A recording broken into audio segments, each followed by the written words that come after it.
Selon la tradition d'anonymat personnel au niveau des médias, les visages des membres des AA n'apparaissent pas dans cette production. Les acteurs professionnels personnifient les membres des AA.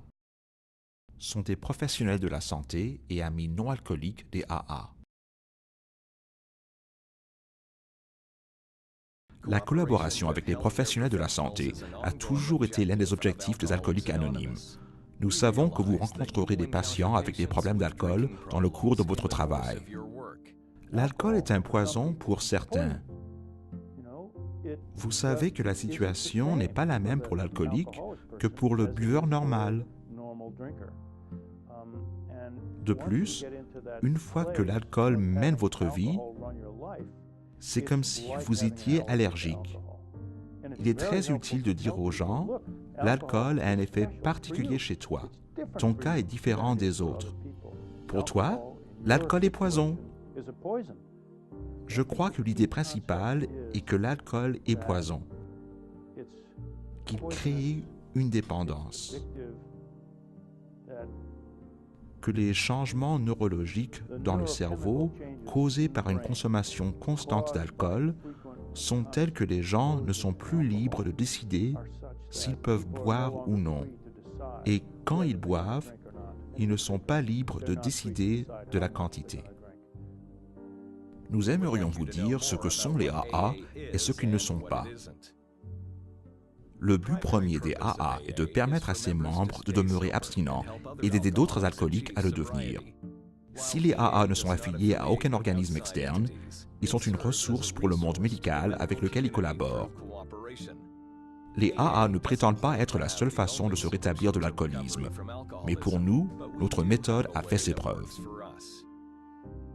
Il est vraiment important de comprendre que les gens que vous rencontrerez chez les AA ne sont pas des professionnels, que notre organisation n'est pas professionnelle, qu'elle a une structure très ouverte et peu formelle.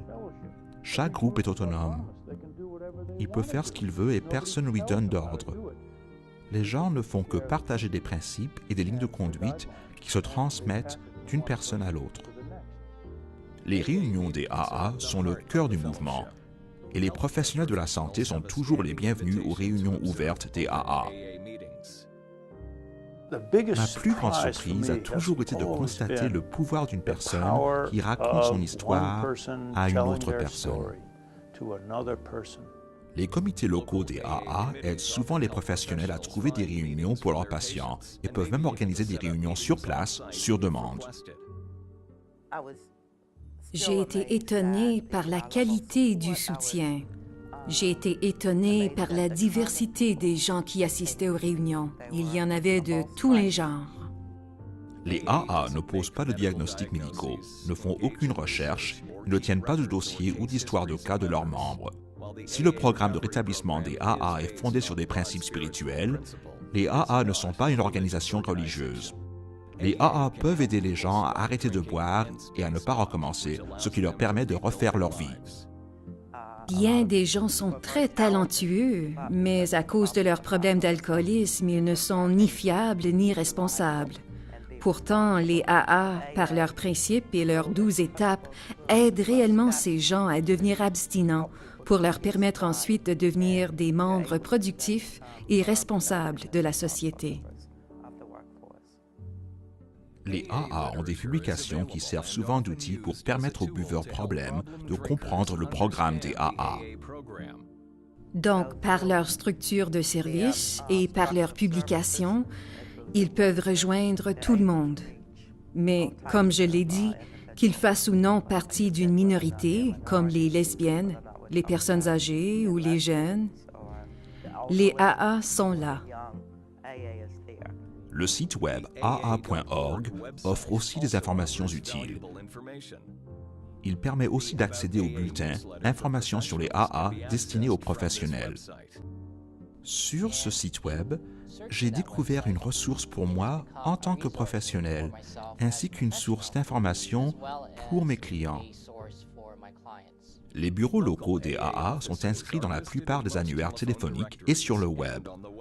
Vous pouvez aussi communiquer avec le Bureau des services généraux des AA pour de l'aide et des informations ou nous rejoindre sur le web au www.aa.org. Nous voulons vous aider à aider vos patients alcooliques. Certains professionnels définissent souvent l'alcoolisme et la toxicomanie comme des abus de substances ou des dépendances chimiques. En conséquence, on réfère parfois des non-alcooliques aux AA et on les encourage à assister aux réunions des AA. Toute personne peut assister aux réunions ouvertes des AA, mais seules celles ayant un problème d'alcool peuvent assister aux réunions fermées. Selon la tradition d'anonymat personnel au niveau des médias, les visages des membres des AA n'apparaissent pas dans cette production. Les acteurs professionnels personnifient les membres des AA.